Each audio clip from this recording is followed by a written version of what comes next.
Uyu munsi rero kari agace ka gatatu ka Tour du Rwanda rero nkuko mumenyereye ngo dusanzwe tubibagezaho. Uyu munsi tugiye kubagezaho umuntu wegukanye uriya mwenda w'umuhondo. Rero na wundi ni umunya Eritrea Enoch, ngira ngo ni ku munsi w'ejo yari mu myanya y'imbere. Uyu mwenda w'umuhondo rero ejo wari ufitwe na Ethan, niwe wabashije kwegukana, anegukana agace ka gatatu k'iyi Tour du Rwanda kahagurukiye Huye kerekeza i Musanze muri ibirometero 199 n'ibice bitanu. Enoch yakomeje kugenda hafi y'igikundi kugeza ubwo yafataga umwanzuro wo gusatira mu kilometero cya nyuma.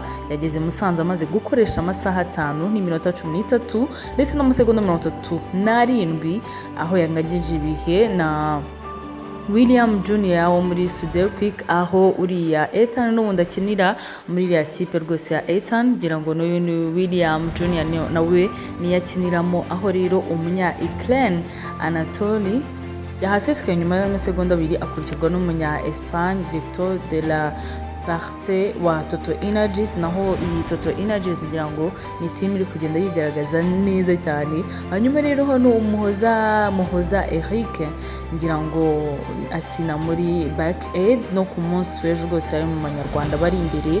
Akari no Munyarwanda waje rwose hafi wa 14 hasize amasegonda 11 niyo nkuru Samuel wa Team Rwanda.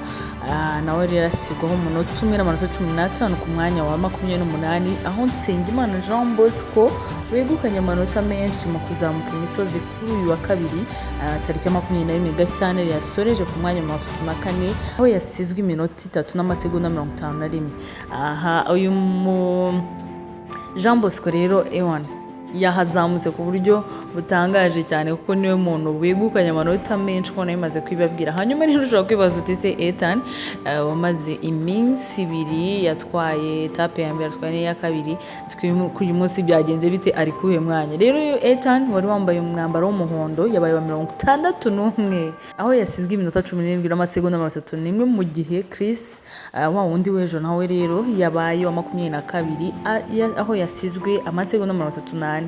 Abakinnyi 82 nibo basoje isiganwa, 4 ni barisoje, mu gihe umwe ari we muri wa Bike Aid yo mu Budage atigeze akina uyu munsi kubera impamvu zitatangajwe. Itonde rusange nyuma y'uduce dutatu riyobowe na Enoch, aho ku munsi w'ejo bwari riyobowe na Ethan, ndetse no ku munsi wa mbere. Ubwo uyu munsi rero uriya mugabo Enoch niwe waje ayoboye kano gace ka gatatu, aho yakoresheje amasaha 11 minota 22 ndetse n'amasegonda 59 anganya na William Junior, mu gihe bombi barusha Anatoly wo muri Ukraine amasegonda 2. Umunyarwanda rero wari hafi ni Muhoza Eric ku mwanya wa 10 arushwa amasegonda 11 gusa yonyine koko.